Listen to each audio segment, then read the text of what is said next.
Good morning Vietnam. Bien le bonjour et bienvenue dans cette seconde édition de la Météo mondiale de la paix. Je reprends le flambeau de mon cher collègue Quentin, notre ancien présentateur météo de 2025. Alors, quoi de neuf dans le ciel de la paix ? Eh bien, pas grand-chose, mais allons quand même jeter un œil aux quelques nouveautés.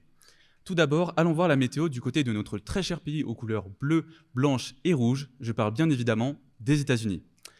Météo instable de leur côté, bien qu'un certain Donald Trump ait créé le 15 janvier une sorte de soleil artificiel, aussi appelé le Conseil de la paix. Après, pas besoin d'un prix Nobel de la paix, ce que Trump n'a pas, pour comprendre pourquoi ce soleil est artificiel. Primo, regardons quelques-uns de ses membres. La Hongrie, dirigée par le Premier ministre d'extrême droite ultra-conservateur Viktor Orban depuis 2010. Le Qatar, qui, à la Coupe du monde de football en 2022, avait soulevé des polémiques pour non-respect de droits humains, corruption et impact environnemental catastrophique, et Israël en conflit régulier depuis 1948. Enfin bon, un joli petit monde tout ça.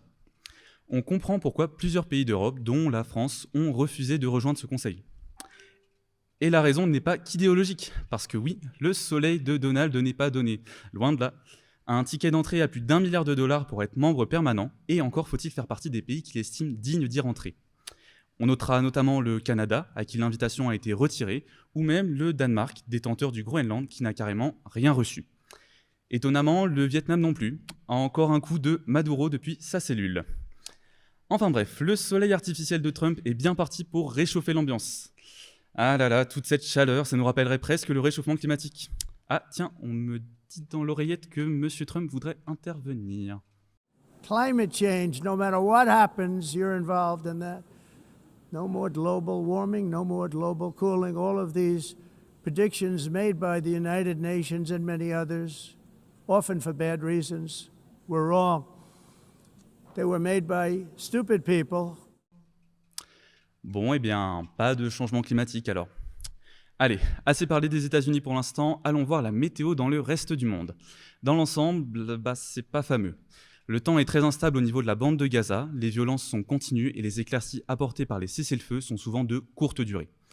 Côté Ukraine, Zelensky semble déprimé par la prestation de Donald. Il faut croire que celui-ci tient un peu trop à son Vladou pour lui tenir tête.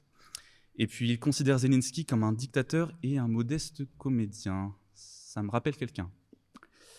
Parmi les pays dont on parle moins, j'aimerais qu'on s'arrête aussi un instant sur la tempête qui ravage les citoyens iraniens depuis le 28 décembre.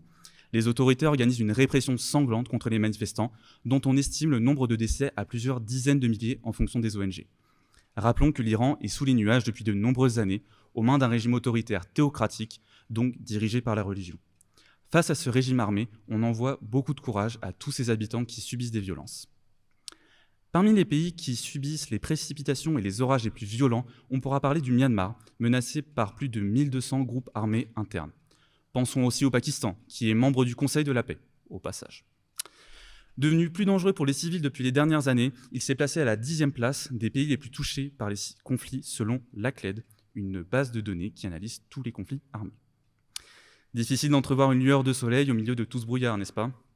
Pourtant, dans notre petite oasis d'Europe de l'Ouest, le soleil s'accroche courageusement. Profitons donc de ce beau temps de paix.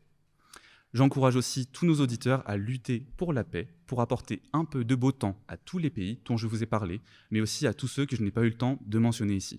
C'est par un soutien collectif que le soleil pourra couvrir plus de régions du monde. Pour finir sur une note un peu plus positive, je vous propose d'écouter un extrait de l'avis de Donald sur le sujet. What is the purpose of the United Nations? The UN has such tremendous potential. I've always said it.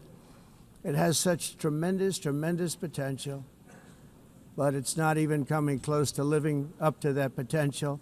For sure. Merci Donald et merci à Monsieur Macron pour son intervention et bien sûr, merci à vous pour votre écoute.